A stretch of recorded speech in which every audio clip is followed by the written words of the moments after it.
27 नवंबर को 554वीं गुरु नानक जयंती थी। गुरु नानक जी के बारे में जाने? इनका जन्म 1469 में लाहौर के निकट तलवंडी राय भोई विलेज में हुआ था। इसे अब ननकाना साहिब के नाम से जाना जाता है। इन्होंने 974 धार्मिक गीतों का संग्रहण किया था गुरु ग्रंथ साहब के लिए। एक्चुअली इन्होंने संग्रहण किया था, लेकिन सिख धर्म के 5वें गुरु गुरु अर्जुन देव ने जब आदि ग्रंथ लिखा तो इन गीतों को भी उसमें डाला था और गुरु नानक देवों के विचारों को भी। फिर 10वें गुरु गुरु गोविंद सिंह, उन्होंने फाइनली इन्हें गुरु ग्रंथ साहब में संकलित किया।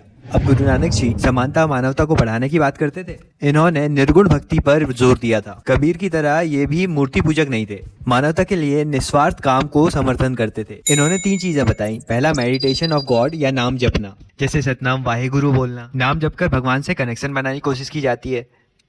फिर दूसरा है तीरथ करना, मतलब ईमानदारी और सत्यनिष्ठा के साथ काम करना चाहिए। फिर तीसरा है वंद चखना, मतलब सभी एक साथ बैठकर भोजन करें, जिससे इक्वलिटी और कम्युनिटी सर्विस को बढ़ावा मिले। संगत, पंगत और लंगर का कॉन्सेप्ट है ये। फिर गुरु नानक जी के जीवन के अंतिम दिन वे पाकिस्तान में स्थित करतारपुर साहब के डेरा बाबा नानक में थे। अब गुरु नानक जी का जन्म 1469 में हुआ था। इनके पिताजी का नाम कालू चंद था, जो वेदी जात के खत्री थे और गाँव के आय लेखा लिपिक या पटवारी थे। इनकी माता का नाम त्रिपता था। इनकी पत्नी या वाइफ का नाम सुलखबी था, जिससे इन्हें 2 पुत्रों की प्राप्ति हुई, श्रीचंद और लक्ष्मीदास।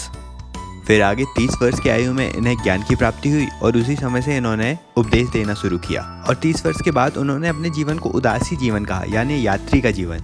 तो पहली उदासी या यात्रा इन्होंने असम तक की, दूसरी यात्रा श्रीलंका तक की, तीसरी उदासी हिमालय के क्षेत्र तक की, चौथी उदासी ईरान, इराक, सऊदी अरब तक की थी और 5वीं उदासी पाकिस्तान के पास हुई थी, जहां पर उनका निधन हुआ।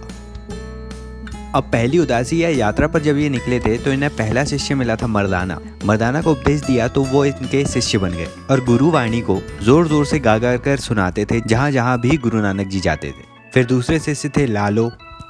अब आगे इन्होंने अपने जीवन के अंतिम वर्षों में लहना को अपना उत्तराधिकारी घोषित किया था और उसे अंगद नाम दिया। अब इनके उत्तराधिकारी गुरु के शिष्य कहलाए। इसी के तहत सिख धर्म की उत्पत्ति हुई। फिर 22 सितंबर 1539 में करतारपुर साहिब में गुरु नानक जी की मृत्यु हो गई थी। अब इनके उपदेशों की बात करें तो ये एकेश्वरवाद पर बल देते थे, मानवता को महत्व देते थे, हिंदू और मुस्लिमों की एकता की बात करते थे।